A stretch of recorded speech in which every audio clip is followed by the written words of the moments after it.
Once your time on this earth ends, death will greet you like an old friend. Whether you embrace it with fear, hatred, or acceptance is a question that cannot be answered before you stand at its door. I can't tell you what comes next, nor can I offer you comforting thought about an eternal afterlife. All I can promise you is that when it happens, you won't be alone. Up until Thursday, the 6th of December 2007, I had never considered myself anything out of the ordinary. As a teacher at the local high school, the best I could hope for was to aid in building our future. Though not an easy job, it was one I loved. Then, on the evening of the 6th, as I returned home after grading a bunch of unsatisfying essays, I received a text message from a hidden number. It contained nothing more than a time, a place, and a vaguely familiar yet generic name. Friday, 5:34 a.m., Lock Road 4, Juliet, Florence. Any logical person would have arrived at the conclusion that the message had reached the wrong recipient. Yet, as soon as I lifted the phone and read the message, a shiver shot down my spine, and something within me felt compelled beyond any reasonable explanation to go check it out. The road itself was an hour's drive out of town, situated in a desolate area, only occupied by abandoned farms and barren fields. It would have been the perfect place to lure someone out and kill them without anyone ever knowing. Despite this horrific fact, I wasn't worried. All I felt was compassion for whoever else would be there, without understanding why. I couldn't accurately explain the immense feeling of purpose that had arisen within me. It was an odd mixture of unrelenting fear, sadness, and pity. It felt as if my entire life had led to that very moment, and then nothing mattered more than being at that location at that time. Friday morning arrived, and I'd been lying in bed without a minute of sleep, in anticipation of what would happen. As 4 a.m. rolled around, I attempted to sneak my way out of bed, careful to not wake my sleeping wife, Anna. Of course, it was a futile attempt, with Anna being the lightest sleeper on the planet, able to sense my thoughts and waking up because she claimed they were too loud. "Alex, what's wrong?" she asked without even opening her eyes. "Nothing's wrong. I just need to catch up on some papers." I lied. "But why would you think something's wrong? You had a worried breath," she mumbled, already drifting back to sleep. I let a brief smile slip and kissed her on the forehead. "Everything is great, Anna. I'll see you after work. All right?" She mumbled something incoherent in response, and I left the house. Secrets had never been an aspect of our 5-year-long marriage, but on that particular day, I couldn't bring myself to tell her the truth. On the hour-long drive over to Lock Road, 1,000 questions flew through my mind. Who had sent the message? Why did Juliet Florence sound so familiar? And what compelled me enough to risk following the instructions, or lack thereof, from such a cryptic message? It was a dark journey through the barely illuminated skies of dawn.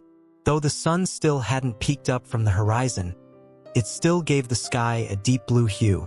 Once I got close to my destination, I noticed something down the road. It was a car that had flipped over, crushed under its own force as it had crashed into the ditch. I stopped my car and quickly approached the wreck, already preparing to dial 911. "Help!" A weak voice called from the car. In the driver's seat, pinned between the dashboard, steering wheel, and seat, sat a woman with a large piece of metal protruding through her chest. The debris had lodged itself into the seat, making it impossible to get loose, but even removing it would almost certainly have killed her, as it was the only thing keeping her from bleeding out. With shaking hands, I called for an ambulance. We were practically in the middle of nowhere, meaning it would take the ambulance almost half an hour just to arrive, which would be more time than the poor woman had left. "It hurts so much," she cried weakly. A feeling of helplessness washed over me as the fact of her imminent death became abundantly clear. I could do nothing but keep her company as the life drained from her body. "I didn't think it would be like this," she said. "I'm so scared." "You'll be all right, help is on the way." I lied. She reached out, trying to remove the piece of metal lodged into her chest, worsening the bleeding. You have to lie still. Despite my order, she kept trying to move, mumbling incoherently to herself. I decided my best bet would be to keep her mind occupied on simple questions, keeping her mind working as we waited for help that couldn't possibly get there in time. What's your name? Juliet. What's yours? I'm Alex. What were you doing all the way out here? Alex? Oh no, I'm sorry, she said senselessly, barely audible, before she started to lose consciousness. No, Juliet, stay awake. I said it loud and with purpose, awakening her for just a moment. During the last few seconds of her life, she just stared into my eyes and whispered for the second time, I'm sorry. Then she stopped breathing, and I could do nothing save wait for the ambulance to arrive. I felt numb, empty after having so futilely witnessed someone's life end suddenly and unexpectedly. The emergency services came to the scene and took her lifeless body away, while the police asked me a couple of questions to clarify what had happened. She'd seemed so familiar, and she responded so oddly when I told her my name, but I couldn't put my finger on it. I returned home without going to work. Anna had the day off and immediately noticed something was off about me. I broke down and told her about the accident. I told her I'd watched that poor woman die, confused and afraid, and that I could do nothing to help. What I didn't tell her was that a text message had told me to be there, not because she wouldn't believe me, but because something deep within me prevented me from uttering the words. She embraced me and tried to comfort me by saying that I did my best to help her, that at least she didn't die alone. It was a minor detail, but hadn't I been there, she might just have faded away, rotting for days before anyone else passed down that desolate road. That should have been the end of it. Weeks passed and I slowly got over the trauma. Then, as I headed to work one cold morning in January of 2008, I received another message. Contained a time, a place, and a name, Jeremy Brooks. This time, the address was a local motel only 5 minutes away. I wasted no time and called an ambulance and got in my car to drive there myself. Being far closer than the hospital, I arrived before the ambulance. I rushed inside the apartment complex and barged in through the unlocked door. There, on the couch, sat a man I presumed to be Jeremy, pale as a sheet and bleeding profusely from large gashes on each of his forearms. It was apparent that he'd slit his own wrists and had simply sat himself down as he awaited his rapidly approaching end. He looked up at me with a fearful expression on his face. "Who are you?" he said as he fell over, too weak from blood loss to keep himself upright. I grabbed a t-shirt off the floor and wrapped it as tightly around his arm as I could. Even with 3 layers, it hardly seemed to stop bleeding. "Come on, don't do this. Stay with me," I said as I looked for something better to wrap around his wound. Despite my best efforts, there was little I could do for him. Jeremy tried to sit himself up, but in his weakened state, he just kept slumping over. Then, a light lit up in his eyes as he was hit with the realization that he wanted to keep living. A wish that came to him all too late. "Please help me," he said. "I don't want to die." Whatever trouble had led him to this stage, whatever had convinced him it would be better to leave Earth behind, he was wrong, and he knew it. But I couldn't help, and by the time the ambulance arrived, I'd watched yet another person's soul fade away. Over the next month, I'd receive another 7 messages, all with the signature time, place, and name. 7 people destined to die alone and in pain. I tried everything I could think of to prevent their deaths. I called the police, but they could do little without any evidence that something horrible was about to happen. Next, I attempted to reach out to the dying people, but to no avail. Not a single person accepted that I could provide them with future insight. By the time they had died, and the 8th number arrived, I had long since decided to just ignore them. Why expose myself to the harsh reality of death if I could do nothing to help? Of course, that just happened to be the one time Anna was looking over some photos she'd taken of us together. The message interrupted her session, and she immediately started questioning me. Oddly enough, I'd shut off notifications, Yet the message came to taunt me at the most inopportune time. "What's this?" she asked. I quickly snatched the phone out of her hand, but the damage was already done. "What was that message?" she repeated sternly. "It's nothing, honestly. It's just something from work." I lied poorly. "Alex, don't bullshit me. You've been acting weird for weeks." It was true, my random disappearances, my denial that anything had been wrong. I couldn't hide it any longer. I don't. The words got stuck in my throat. 1,000 thoughts ran through my mind. I knew how suspicious it all seemed. I expected accusations of cheating, a hidden drug addiction, or worse. But instead of questioning me further, she just took my hand and said, "Look, whatever is going on, that you're too afraid to tell me, we'll get through it together." While we stood there, with tears welling up in my eyes, someone knocked on the door. It was the police. "Alex Moore?"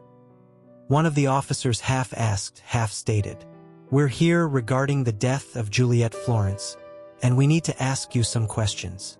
I followed them without hesitation, telling my wife to call our lawyer, but even with his help, no one could explain why I'd been at the scene of death of not only Juliet, but 7 other people. They questioned me for hours, and I could provide few answers. Thought it was an extremely bizarre situation. Most evidence pointed towards the fact that I'd been helping the victims and not killing them. In the end, they let me go, but the investigation was pending, and at any moment, they could have come for me. Once I returned back home, I'd already missed the death of the 8th victim. Whoever he was, he had died during my interrogation. I broke down and told my wife everything. If the investigation ended up with evidence going wrongfully against me, I needed her to know the truth. We sat down and I told her my story. I went over each and every death I'd witnessed and expressed the absolute hopelessness that lingered over me for each and every day. It was an unbelievable story, but she didn't stop once to question the validity of what I said. She just listened. When I finished talking, once all the facts were laid out on the table, she looked at me, her eyes glistening from tears forming in her eyes. "Alex, I'm so sorry," she said. "That was it, no accusations, no follow-up questions regarding the validity of my story, just pure compassion." We kept talking throughout the night where we would go from there and how I dealt with watching all these people die. Then, as if a light bulb had been ignited between us, Anna came up with an idea. "What if you're not supposed to save them?" I looked over at her, expectantly awaiting the next part of her suggestion. "What do you mean? Why else would I be sent their way just moments before their deaths? What if you're just supposed to be there, by their side? Maybe all you're meant to do is to give them some comforting words as they pass. I mean, you've tried everything possible to save them, but in the end, wouldn't they just have died alone if you weren't there?" I let her words sink in for a moment. It was an almost ludicrous idea, yet it gave me the most profound moment of peace. More bliss and hope than I had felt in the past 2 months. She was right, there was no logic behind that feeling, but I knew it had to be true. So, I patiently waited for the next message, and it wouldn't be long before it arrived. As it so happened, it would be my next-door neighbor, an elderly woman whose name I barely knew, but who I know had become a widow last year, after her husband lost a long-winded battle with cancer. I walked over to her small house, next to mine, and knocked on the door, fully aware that she'd be dead within the next couple of hours. She was a lonely woman, eager just to have someone to talk to, and I regretted not spending more time with her before. She'd always been friendly to me, offering cake when she baked, asking about my work as I passed by in the mornings, but I'd always been too busy to appreciate it. I made no attempt at warning her about her ultimate fate. Instead, we just talked. She told me stories about her husband, and I just listened intently to each word she spoke. She smiled as the memories flowed back, ones of a life well spent, a happy one. As her time grew closer, she started feeling tired. I offered to make her some tea, and by the time I came back, she'd fallen asleep, never to wake up again. On her face, I could see an expression of peace, and I knew she hadn't been afraid. She'd been ready, and I hoped whatever afterlife existed would reunite her with her husband. From then, my curse became more of an ally. It was a job I had to do, to watch people in their last moments and comfort them as they left our world. I did my due diligence and alerted the authorities after each event, but it was nothing more than an anonymous tip. Enough to lead them to the scene, but not enough to add suspicion. I simply held their hands or gave them a few words of comfort. I tried getting close to them before their last hour, be it just to strike up a friendly conversation, or to buy them a drink at the local pub, and most left with a look of acceptance, as if they trusted my assurances that everything would be fine. Years went by, a whole decade of helping people pass peacefully to the other side. The power I'd called a curse so long ago had become a welcome gift. Then, in the late days of last year, as Christmas rolled around once again, me and Anna were wrapping presents for the holiday festivities and family dinners. I'd gone almost a month without receiving another name, but that would end quickly when I received another message that shattered my life with these simple words: Saturday, December 7th, 11:43 p.m. Anna Moore. I froze in place and just stared at the name highlighted on my phone. Anna quickly noticed my absence from rapping and jolted me back to attention. "You got another name?" she asked. I nodded, not needing to speak another word for her to understand. The look of horror on my face said it all. "Oh, how long do I have?" she simply asked. Her normally cheerful voice turned dull and empty. "We need to go to the hospital," I demanded, knowing fully well that preventing the deaths was an impossible feat. "Alex, don't," she said before I cut her off. "We can stop this. It doesn't have to happen." We argued for a bit, and she seemed oddly calm throughout the discussion. In the end, she agreed to get a checkup, if only to calm me down. Of course, with a woman that appeared perfectly healthy, without as much as a cough, the doctors could only run her through the basic tests. To look for anything substantial was a futile task, as most tests would take weeks to return, which was time we didn't have. In the end, we were sent home without a single answer. "What if we leave? What if we just get out of town for a few days?" I suggested. "Has any of the 100 people survived?" she asked. She already knew the answer. I didn't have to say it out loud. Without a place listed in the message, it became apparent that she'd meet her fate wherever she was. So we decided to make the best of what little time we had left. In the following days, Anna stayed brave, putting up a beautiful facade of acceptance and joy. We reminisced about times long since past, looked over photos and held each other for hours. At night, I could hear her cry in the living room, terrified not of what was to come, but of what she'd leave behind. I did my best to comfort her, but there was something hidden under the layers of love and support, resentment. "I wish you had never told me," she said. "You should have just let me meet my death, ignorant like everyone else." She was right. I'd taken away one of the most beautiful things about life: its uncertainty. The idea of our temporary, fleeting presence here on Earth, the fact that any moment might be our last. The thing what makes us so tragically wonderful, and I'd taken it away. Despite that, she never stopped loving me, and on her final day, she made promise to never give up. There would be people that needed me after her demise. They would be alone at the final step in their life, and I couldn't let them down. Once her time came, it was nearing midnight. We'd both agreed not to mention her rapidly approaching death. She asked if we could go outside, to just look at the night sky one last time, to kiss under the moonlight, like we did on our first day. But it wasn't meant to be. No sooner had she stood up, before she just collapsed to the floor with no warning. According to the doctors, my wife had suffered from a deep vein thrombosis. Basically, a clot had formed in her leg, to subsequently break off, traveling all the way up to her lungs, where it caused a pulmonary embolism, killed her within seconds. The love of my life had died, yet the names never stopped coming. I was depressed, broken, and without the will to follow orders. I wanted to ignore the names, but I'd made a promise to keep going. For the next 2 months, I chased down dying names as I got them. 5 victims that didn't have to suffer alone. I approached them, made them feel comfortable, and held their hand as they passed. But each name crossed off my list took away chunks of my own soul.